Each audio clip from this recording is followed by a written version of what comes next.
अस्सलामुअलैकुम। उम्मीद है आप सब लोग खैरियत से होंगे। अच्छा जी, आज का जो दिन है ना वो शुरू हुआ मेरे एक चाय के मग से। भला बताएं क्यों? इसलिए कि आज मुझे चाहिए थी बहुत सारी एनर्जी। मेरे घर में है आज लंच और मेरे मियाँ के 2 फ्रेंड्स आ रहे हैं। आ तो 2 लोग रहे हैं लेकिन काम उतना ही होता है कि 2 आएँ या 10 आएँ। तो मैंने सोचा कि मैं सबसे पहले ये देखें क्या प्यारा दिन निकला हुआ है, धूप निकली हुई है। तो मैंने सोचा ये कि मैं सबसे पहले अपनी सारी जो एनर्जी है वो अपने चाय के मग से अपने अंदर डालूं ताकि मैं काम के लिए एक स्प्रिंट के लिए तैयार हो जाऊं, बिकॉज़ आज तो है वक्त कम और मुकाबला सख्त। 12 बजे तक मुझे सारे काम कर लेने हैं और सब कुछ बना के। तो आज ये था कि मैंने मियाँ से कहा कि वैक्यूम का काम जो है ना वो आपको करना है, क्योंकि मैं किचन में जा रही हूँ। मैंने आराम से बैठ के चाय पी और टीवी देखा। टीवी तो देखने का दिल चाहता ही नहीं है, मगर फिर भी देख लिया, खबरें ख़ास तौर पे। बहरहाल उसके बाद फिर मैं आ गई किचन की तरफ और मैंने चपली कबाब के मसाले की तैयारी शुरू कर दी। उसमें डाली मैंने प्याज, हरी मिर्च, हरा धनिया और ये सब कुछ डाल के और उसको चॉप कर लिया। अच्छा, ये बड़ा छोटा-सा बड़ा ही हैंडी चॉपर है, मुझे बहुत पसंद है। बस ये हर वक्त मेरे सामने वहाँ पर किचन काउंटर में पड़ा रहता है and whenever I need it, चटनी बनानी है, कोई चीज़ करनी है, प्याज, टमाटर, कोई भी चीज़, आई जस्ट बहुत ही छोटा-सा और हैंडी सा है। तो ये सारा कुछ किया। उसके बाद छोटे-छोटे टमाटर काट के डाल दिए। अच्छा, मैं जो है ना, हमेशा याद रखें जब आप कोई भी इस तरह की चीज़ कबाब टाइप चीज़ बना रहे हो उसमें प्याज को हमेशा निचोड़ के डालना है। तो ये उसको अच्छे से मैंने जब टमाटर वगैरह ये सब काट के डाल दिए, क्योंकि टमाटर का पानी भी छूटता है, तो उसको मैंने हाथ से ना अच्छी तरह से निचोड़ लिया, एक मुट्ठी में इस तरह टाइट करके ना उसको स्क्वीज़ कर लिया। और कीमा क्योंकि ये था चिकन का, तो वैसे ये काफ़ी कीमे को भी मैंने बहुत देर तक स्ट्रेनर में रखा हुआ था ताकि ये छन्नी में अच्छे से पानी इसका ड्रेन आउट हो जाए। ताकि बहुत ज़्यादा मॉइस्चर रहता है तो कबाब टूटने का डर होता है, इसलिए इसको मैंने अच्छी तरह से। और इसके अंदर मैंने मसाले सारे डालने के अलावा 2 चमचे भर भर के चपली कबाब मसाला भी डालना था। अच्छा जी, मैं मसालों का अपना डब्बा लेकर और आकर उसमें डाले मैंने मिर्च, नमक, मिर्च, हल्दी, धनिया पाउडर, कुटा हुआ भुना हुआ ज़ीरा, वही सारी चीज़ें डाल के और उसके अंदर भर भर के 2 चमचे कॉर्न मील, ये जो होता है ना आपका इसका क्या कहते हैं, कॉर्न का जो आटा, तो वो डाला। और वो 2 चमचे भर भर के, भाई मैं तो अपनी, मेरी दोस्त है सादिया, उसने मुझे ये बताया था और जब से मैं ये डाल रही हूँ मेरे कबाब इतने अच्छे बनने लगे हैं, क्योंकि वो मॉइस्चर सारा पी जाते हैं और उसके और बाइंडिंग भी बहुत अच्छी होती है उससे, इतने उसके अंदर क्रंच सा आ जाता है, बहुत मज़े के कबाब बनते हैं। आप लोग ज़रूर ट्राई कीजिएगा ये जो है ना इस रेसिपी से। अच्छा, मैंने फिर कबाब बनाए और इस में क्लिप में मैंने यहीं पे कबाब फ्राई कर लिए हैं, क्योंकि मैंने ये आसानी के लिए क्लिप लगा दी थी। वैसे मैंने कबाब लास्ट मिनट फ्राई किए थे, लेकिन यहाँ पर मैं दिखा दूँगी कि मैंने कबाब फ्राई कर दिए ताकि आप लोगों को कन्फ्यूजन ना हो जाए, because there are 3 recipes. I don't want you to get confused कि अब ये क्या हो रहा है, अब ये हो रहा है और मैं जगल कर रही हूँ, एक के बाद ये चीज़ कर रही हूँ, ये कर रही हूँ। तो मैंने हर चीज़ को अलग-अलग उसको डाल दी है क्लिप्स जो हैं, ताकि आपको पता चल जाए कि इसके बाद क्या होना है और क्या होना है। तो फिर जी मैंने इसके कबाब बनाए। अच्छा, इन कबाबों में मैंने अंडा भी नहीं डाला था, नॉर्मली लोग अंडा डालते हैं, लेकिन जो है इसमें क्योंकि कॉर्न मील डला हुआ था तो उसकी वजह से आपको अंडे की भी ज़रूरत नहीं पड़ती। तो ये मैंने कबाब बना के और जितनी देर में मैं कबाब बना रही थी उतनी देर में मेरा पुलाव का गोश्त जो था वो भी अच्छी तरह से थॉ हो गया था, क्योंकि मुझे ये था कि मैं ये जल्दी जल्दी से पुलाव चपली कबाब बना के एक तरफ कर दूं।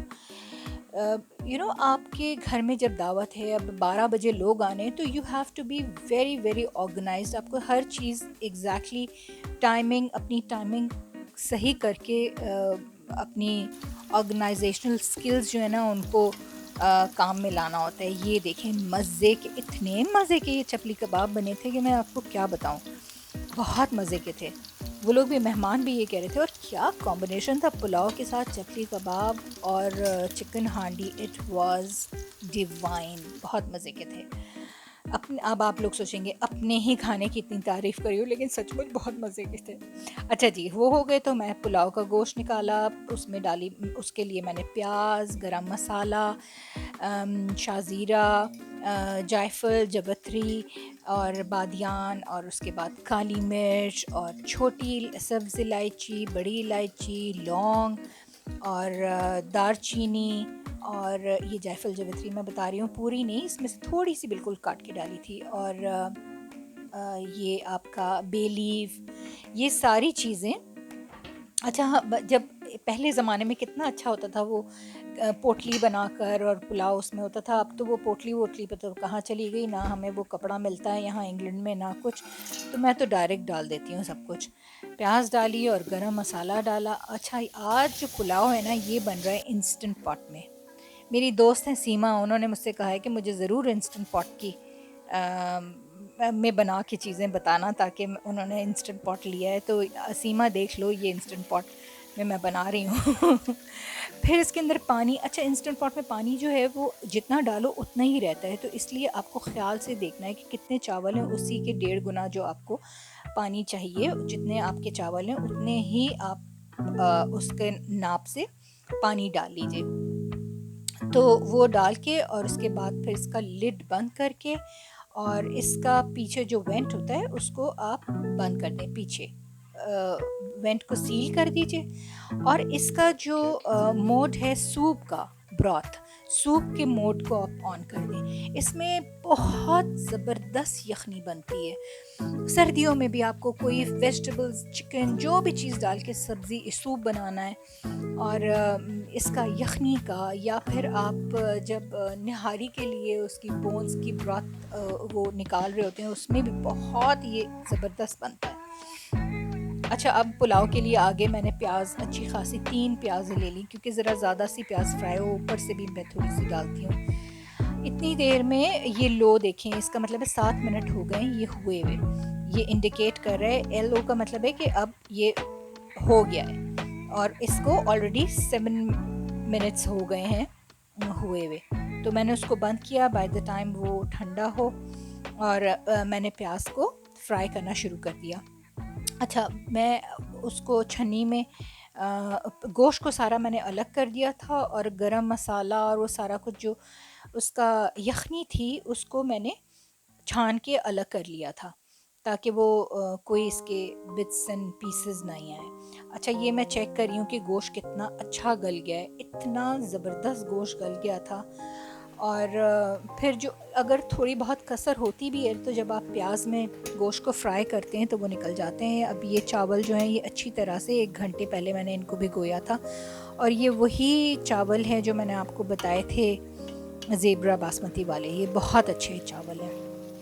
यहाँ पर मैंने थोड़ा सा ब्रॉथ अलग भी रख लिया था, कि इन केस अगर मुझे लगे कि ये देखें चिकन फ्राई हो रही है, तो कि अगर मुझे लगे कि जी चावलों में और ज़रूरत है तो मैं उसको यूज़ कर लूँगी। प्याज को लाल करके, और वो जो मैंने उसकी मटन की बोटियाँ यखनी में से निकाली थी ना, उसको मैं अच्छी तरह अब इधर इसको फ्राई कर लूँगी। इतना अच्छा फ्राई करें कि एक हल्की सी ना चट चट की आवाज़ आती है गोश्त में से जब वो फ्राई होता है, वो उसका बहुत अच्छा टेस्ट निकलता है। और ज़रा सा गोश्त भी ना इसका हल्की सी फ्राइंग से उसका एक फ्लेवर जो है इन्हांस हो जाता है। और उसके बाद फिर यखनी डाली, जितनी मुझे यखनी ज़रूरत थी उतनी मैंने यखनी डाली। हाँ, यखनी में मैंने नमक थोड़ा सा हल्का सा उठता हुआ रखती हूँ, क्योंकि जब आप चावल डालते हैं तो वो बराबर हो जाता है। तो वो यखनी डाल के, और उसके बाद फिर इसके अंदर तो मैं आपको दिखा दूंगी कि चावल दम हो गए, लेकिन इस वक्त इस टाइम पे मैंने इसको रख दिया था, बिल्कुल मेहमान आने से पहले मैंने चावलों को डाल के और उसको दम किया था, और एक एक चावल इतना खूबसूरत और इतना ब्यूटीफुल निकला था, बहुत ही अच्छी खुशबू आ रही थी। जब वो लोग एंटर हुए तो उस वक्त बिल्कुल दम हुआ था, और वो लोग एकदम उन्होंने कहा कि इतनी मज़े की बाहर तक आपके पुलाव की खुशबू आ रही है। तो अब आप लोग कहेंगे कि जी अपनी इतनी तारीफ़ हो रही है, लेकिन सीरियसली बहुत अच्छा था। अच्छा जी, पुलाव के बाद मेरी दौड़ लगी चिकन हांडी की तरफ। मैंने इस दफ़ा थोड़ी-सी डिफ़रेंट तरीके से चिकन हांडी बना रही हूँ। मैं इसको पहले चिकन के क्यूब्स को अच्छे से फ्राई कर लूँगी, उसके अंदर कुटा हुआ अदरक और लहसुन डाल के, और उसको इतना ज़्यादा फ्राई कर लूँगी कि उसका पानी बिल्कुल सूख जाएगा और वो ऑलमोस्ट पक जाएंगी, यानी कि हाफ़ डन, हाफ़ से भी ज़्यादा डन हो जाएंगी। फिर दही में मैंने नमक, मिर्च, अदरक, लहसुन, नमक, मिर्च, हल्दी, ज़ीरा और यही सारे मसाले डाल के, और जो हमारे नॉर्मल मसाले होते हैं, ठीक है, वो सब डाल के, और प्याज, अच्छा ख़ासा ज़्यादा प्याज उसके अंदर डाल के, और जैसे आप कौरमे का एक वो बनाते हैं ना, इस तरह का ये मैंने बनाया था। लेकिन ये ग्रीक योगर्ट थी, इसमें बिल्कुल पानी नहीं होता, ज़रा गाढ़ी गाढ़ी सी होती है। और बस फिर वो उसको दम पे आप भून लें, और क्या इसकी खुशबू और क्या इसका जायका था, बहुत मज़े का। आप इस तरह ट्राई कीजिएगा ज़रूर। और फिर इसमें हरा धनिया, अदरक, और एंड में मैंने बिल्कुल सर्व करते हुए क्रीम थोड़ी सी डाली थी। और याम इट वाज पुलाव के साथ ये बहुत अमेजिंग कॉम्बिनेशन था इसका, और साथ कबाबों का। और इसके अलावा मैंने दही बड़े रखे थे और सैलड रखा था, ये सारी चीज़ें मैंने सर्व की थी। क्योंकि सिर्फ उनके इम्तियाज़ के फ्रेंड्स थे, उनकी फैमिली नहीं थी, तो I just rather decided not to go in front of them. तो मैंने अपने किचन के काउंटर पे ही सारी चीज़ें निकाल के रख दी थी, and my husband took it to the drawing room, ताकि वो लोग अपना, और मैंने और दानिया ने आराम से टीवी के आगे बैठ के खाना खाया।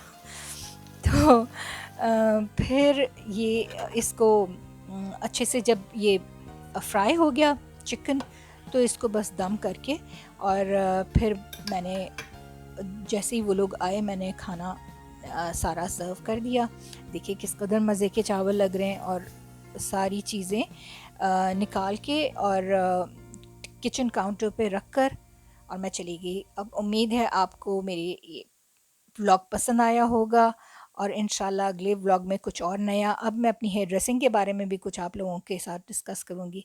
ओके जी, अल्लाह हाफ़िज़, टेक केयर, खुदा हाफ़िज़, प्लीज़ लाइक एंड सब्सक्राइब।